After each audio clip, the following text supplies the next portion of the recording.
Chapter 33. Home. Maleficent was relieved to be home again. "I have been away for too long," she mused. She had wasted her time seeking help for those who were destined to betray her.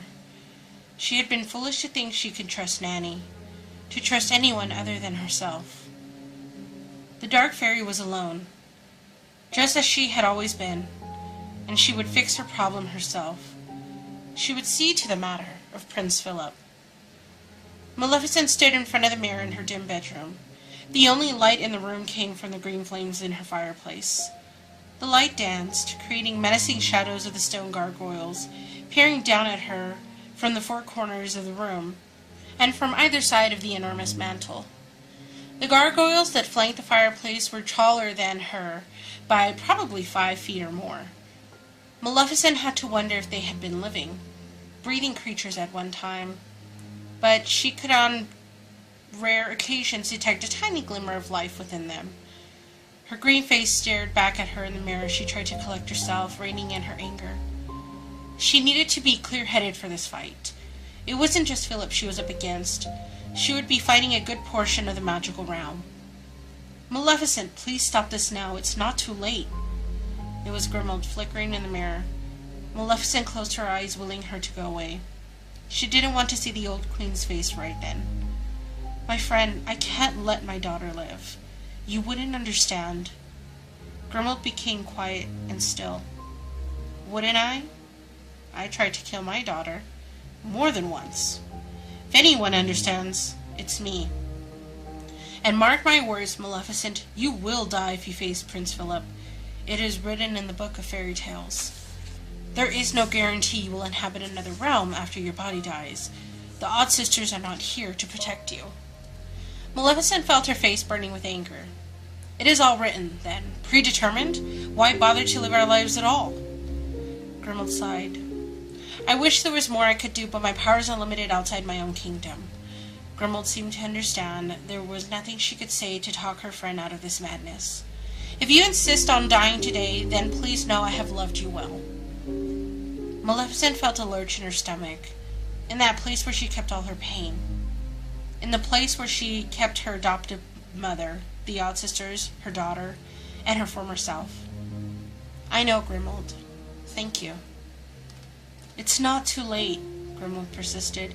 "You can release the prince. You can ask the fairies to enchant him so he doesn't remember who you are or what you've done to him. They owe you that much at least. You can wake up your daughter. Just go down to the dungeon and release him, Maleficent. All of this can end." Maleficent seemed to be considering everything Grimmauld said. Then her face became rigid. It was hard and almost completely motionless before she said simply, "No." "Why? Please put aside your pride and your anger. This isn't about the One of Legends or the other fairies. I know they betrayed you, but please don't let this anger consume you. Don't kill your daughter because others have hurt you. You're not punishing them by doing this. You're hurting yourself. You're hurting Aurora." Maleficent wondered why no one saw her motivations in this. It seemed so simple to her, so obvious. But no one, not even those who had been closer to her, knew the reason. The Odd Sisters would understand, though they would have wanted to keep the princess awake, and they'd have reveled in the disaster they created by doing so. "I have to kill Philip, don't you see? He is her true love. They fell in love with each other without even knowing they were betrothed. He has renounced his place in the Father's kingdom for his love of her, without knowing that it is she he is intended to marry. If he kisses her, she will wake up. It's all too perfect, really. Predestined, like it was written many years ago, and the two are just playing their parts. And of course, I've played my part, the mistress of all evil, determined to keep the young lovers apart. And why? Because I was offended by being left off a guest list? No. Was it my adoptive mother's betraying me and giving my daughter to those horrible fairies that caused me to want to see my daughter die on her 16th birthday? It all seems so simple, doesn't it? There are so many mundane reasons to choose from, but no one sees the truth. No one sees why I need to keep my daughter safe." She threw her staff across the room in anger, making a loud clatter. "Why do you think I chose her 16th birthday?" Do you think I just picked an arbitrary number out of the ether? I came into my powers on my 16th birthday, and I destroyed the fairylands. I almost killed everyone I loved when I came into my powers, and I don't want that for my daughter. She will have my powers. She's probably already showing signs of them now. I don't want her to suffer the way I have. I'm trying to save her that pain. She needs to stay in the land of dreams. Grimald understood. She understood more than anyone else ever could. I understand, and I agree. You do? Truly? I do. If you think she has your powers, if there's any chance at all you have to protect her, you mustn't let her wake, even if you have to kill Prince Philip. Thank you, my friend. Now go, save your daughter.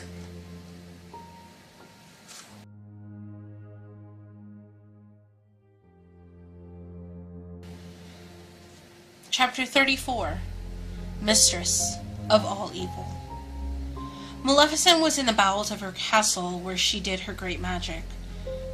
My important magic. Her goons were there, dancing in the green flames as she stroked her beloved Diablo. She had to cast everyone and everything out of her mind. She had made herself vulnerable in the past few days, and had been betrayed. The creatures danced in her honor. They belonged to her, and they did her bidding.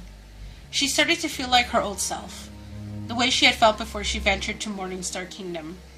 Her power was returning to her in this place, her home, her place of strength. She knew she was a dark fairy, but she wondered, did she really have to kill him? Did she have to kill the prince? As her goons danced in the flames, she thought of Philip, alone in his cell, and her hatred for him grew. He was a threat to her daughter's security, and she would do anything to keep her daughter safe, to keep her from becoming the monster she herself was.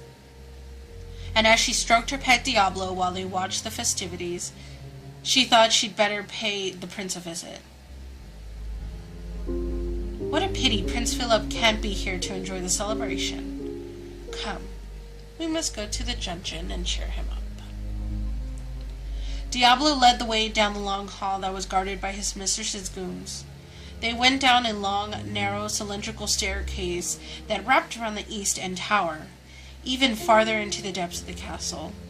It led to the dungeon, where Maleficent had told her minions to imprison the prince. Diablo perched on a protruding column, while his mistress used a skeleton key to unlock the large wooden door, which groaned in a warning when she opened it. She found Prince Philip, much the way she expected to, chained to the wall with his head down. He was exhausted and in despair. Was she really doing this?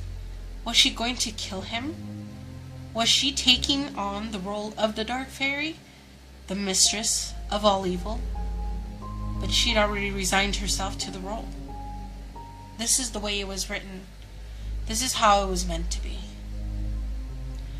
Oh, come now, Prince Philip, why so melancholy?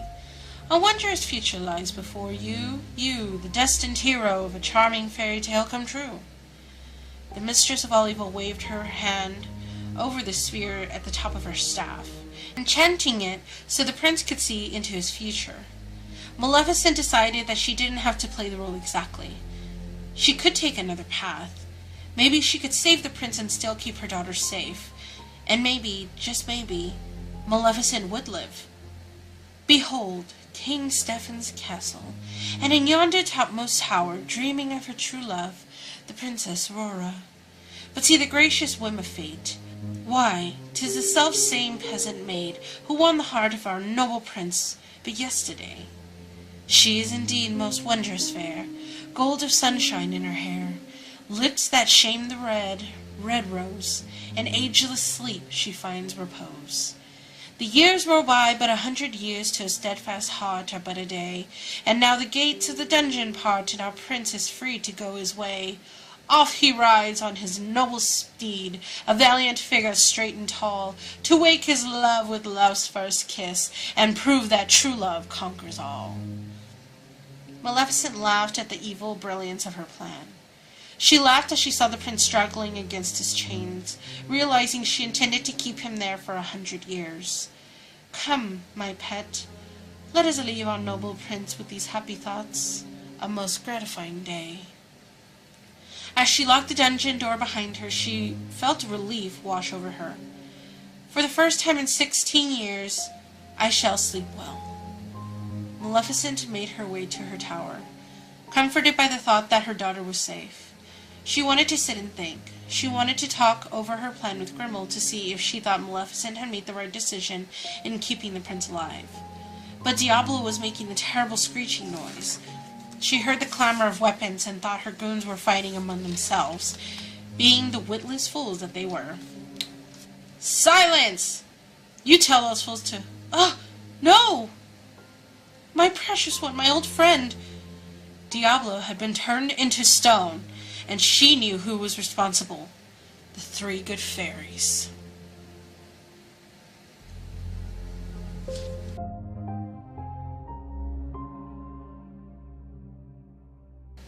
Chapter 35. The Dark Fairy's Demise. Aurora didn't understand why the Odd Sisters didn't simply say their little sister's name to make her appear in the mirror. They stood baleful and wraith-like before her in the tattered white dresses. Wait, when did they change their dresses? Aurora's head was spinning. Is any of this real? Why are these witches tormenting me? Because, my dear, this is your dream. We have invaded your corner of the dreamscape, and you control the mirrors here. Now say our sister's name. Show us Circe. Reluctantly, Aurora did as they asked. Show me Circe. Images of Circe appeared in all the mirrors, but the one in the mirror on the right-handed side of the chamber caught Aurora's eye. That Circe seemed to be staring directly at Aurora. It sent chills down Aurora's spine that she couldn't explain. There was something unnerving about the image of Circe. It was as if she could see right into the princess's very soul. But the sisters didn't seem to notice. They were focused on another mirror, where Queen Grimmauld was screaming at Circe, threatening to kill her. I will see the Queen Grimmauld rot in the bowels of Hades for this, Ruby screamed, but Lucinda was now concerned with what was happening in one of the other mirrors. Shh!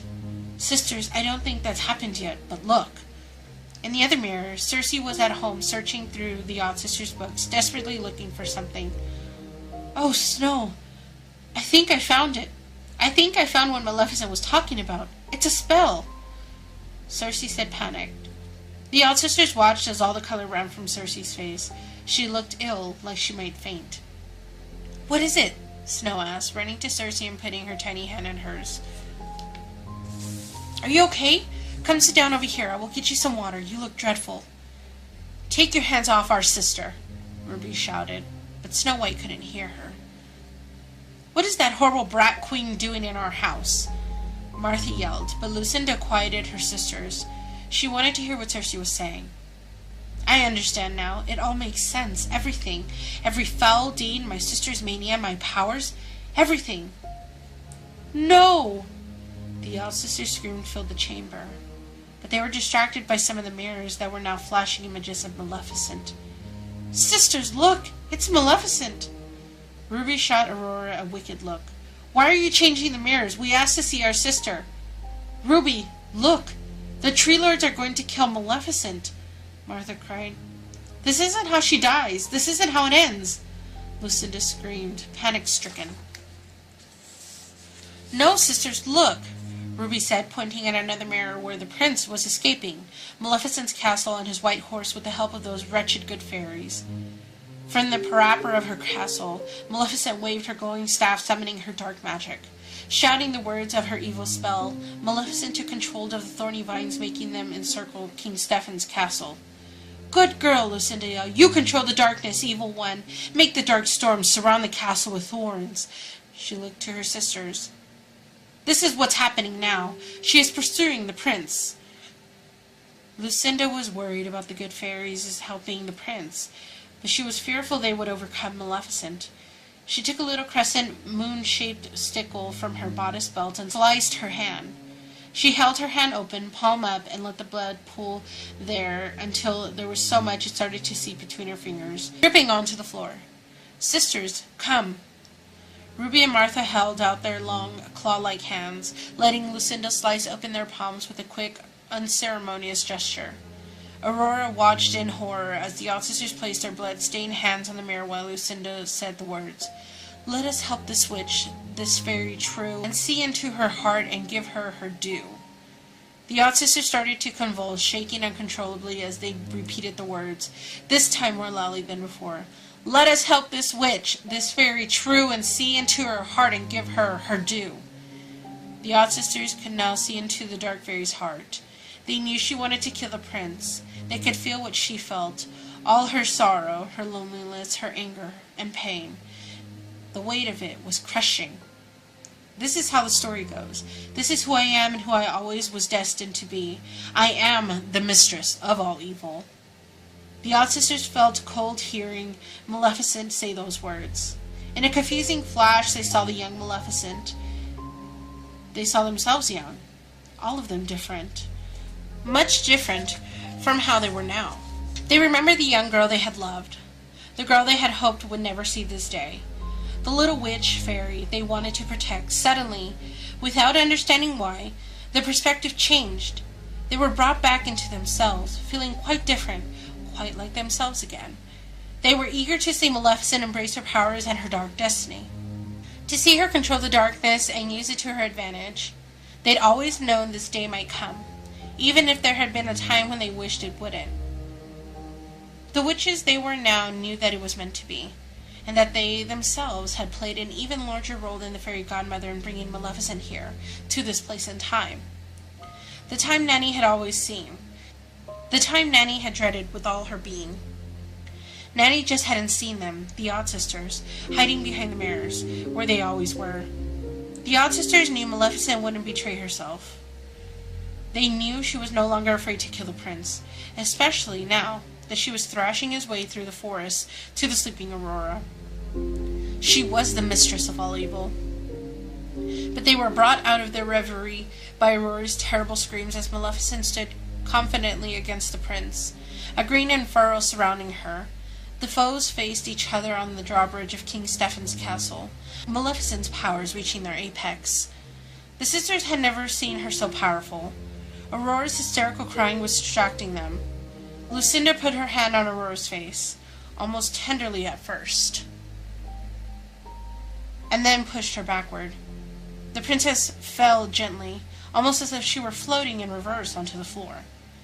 "Sleep, child, sleep in the land of dreams," the sisters cried together.